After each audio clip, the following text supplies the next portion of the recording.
ఈ రోజు ఇటువంటి కలర్స్ వాడకుండా చాలా మంచి రంగులో అలాగే చాలా టేస్టీగా ఉండే ఒక స్వీట్ రెసిపీని చేసి చూపిస్తున్నాను. ముందుగా ఒక బౌల్ తీసుకొని అందులో 1 కప్పు సూజీ రవ్వ వేసుకొని 2 కప్పుల కాచి చల్లార్చుకున్న పాలను వేసుకున్నాను.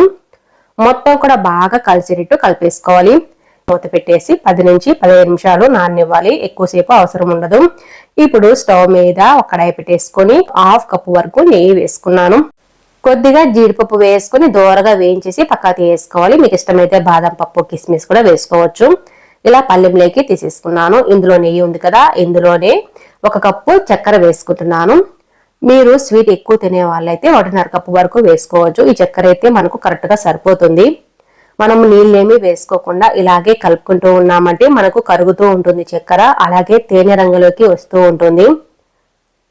గరిట మాత్రం వదలకూడదు, ఇలాగే కలుపుతూ ఉండాలి. మాడింది అనుకోండి చేదు వచ్చేస్తుంది. ఈ కలర్ వచ్చిన తర్వాత ముందుగా మనము రవ్వ పాలలో నానబెట్టుకున్నాం కదా, దాన్ని మళ్ళీ ఒకసారి బాగా కలిపేసుకొని స్టవ్ని లో ఫ్లేమ్ లో పెట్టేసుకొని ఒక సైడ్ నుంచి జాగ్రత్తగా వేసుకోవాలి.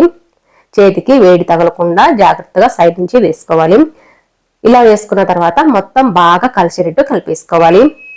మొత్తం కూడా వీడియోలో చూపిస్తున్నట్లు కలిపేసుకున్న తర్వాత 1/2 టీ స్పూన్ వరకు యాలకుల పౌడర్ కూడా వేసుకున్నాను. మొత్తం బాగా కలిపేసుకోవాలి.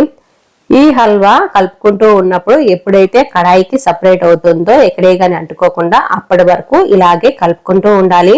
ఇలా వచ్చేసిందంటే మనకు హల్వా రెడీ అయిపోయినట్టే. ఇప్పుడు ఇందులో ముందుగా వేయించి పెట్టుకున్న డ్రై ఫ్రూట్స్ ఏవి ఉంటే అవి వేసుకోవచ్చు.